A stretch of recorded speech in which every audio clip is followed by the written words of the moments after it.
huge. Which brings us on to this. This is a major new article on the UK Column website.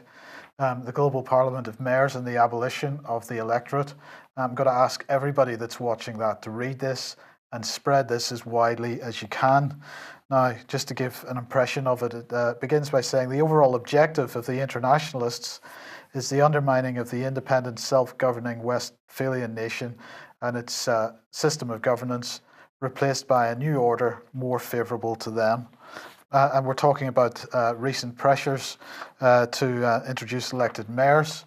It says in 2004, the Bristol Common Purpose Group discussed advertising in the Evening Post for an elected mayor and see who applied. In the end, George Ferguson became the first independent mayor to lead a major city in Britain. He was officially sworn in at a ceremony held at Brunel's passenger shed, Temple Meads, on the 19th of November 2012.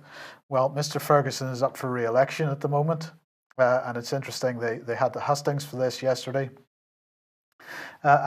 He was talking about leadership because he's clearly a common purpose leader. One of his opponents for the election for mayor asked him, or made the point to him, you seem to mistake leadership with rulership. And that really sums it up. Of course, this is all part and parcel of the devolution revolution, as George Osborne likes to call it. And in October 2015, when he was talking about this, he said, it's time to face the facts. The way this country is run is broken. People feel remote from decisions that affect them. Our cities are held back, and there's no incentive to promote local enterprise. It's time we fixed it. This new way of governing our country requires handing power to the people. Let the devolution revolution begin. Now, of course, this is big society on steroids, and we'll come on to that a bit more in a second. And the truth on its head, Mike, isn't it? Because the devolution of power is, in fact, the state power creeping down to the lowest possible level. Absolutely. And the other point is, if the way this country is run is broken, it's because George Osborne, David Cameron, Tony Blair, and all their ilk have broken it. So absolutely intentionally brought us to this point. Then, of course, in March this year, during his budget speech, Osborne said, for the first time, we've reached agreement to establish new elected mayors in our English counties and southern cities too. We agreed a single powerful East Anglia combined authority headed up by an elected mayor and almost £1 billion of new investment. We've also agreed a new West of England mayoral authority, and they too will see almost £1 billion invested locally. And the authorities of Greater Lincolnshire will have new powers, new funding, and a new mayor. I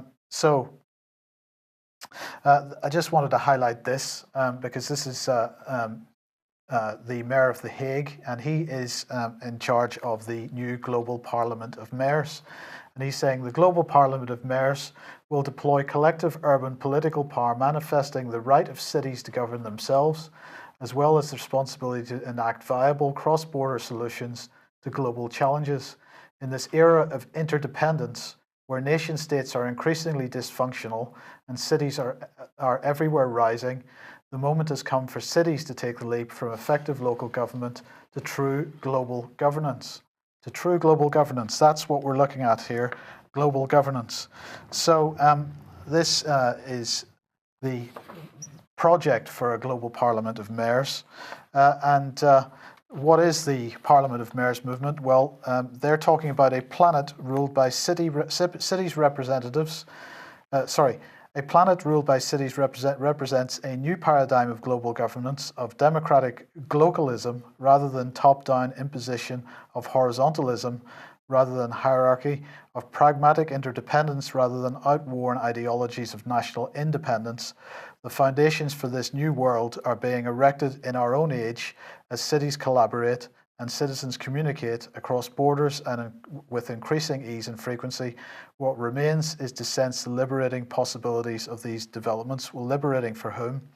And this was postulated in this book here that's on the screen there, If Mayors Rule the World, Dysfunctional Nations, Rising Cities, and that's by a guy called Benjamin Barber. And Barber, of course, is a member of the Council on Foreign Relations. What does the Global Parliament of Mayors say about its role? Well, there's a number of questions on this website.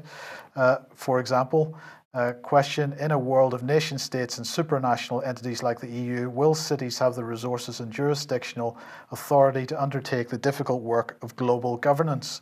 And the answer is, one of the most important aims of the Global Parliament of Mayors is to develop a right of the city platform to secure the resources and jurisdictional autonomy necessary to discharging local and global responsibilities. Well, we've got to see who's driving this, because it's the like of Obama and Cameron, Common Purpose, these types of people that are driving this forward.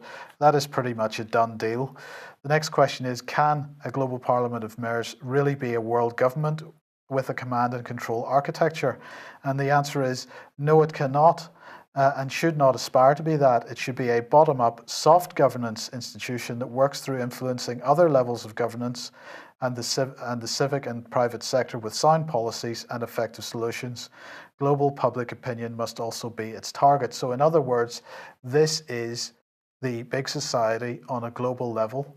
What we're talking about here is not a bottom-up control. This is control from the top to the lowest level.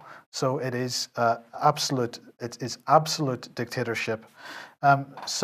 Just to remind you, this is the article. Please distribute it far and wide. I just want to mention a couple of points from the conclusion, because at the end of this, what we're looking at, of course, is this £3 billion refurbishment of the Houses of Parliament, which are due to begin. And of course, the British government, the British Parliament is going to be thrown out of that building while that work goes on.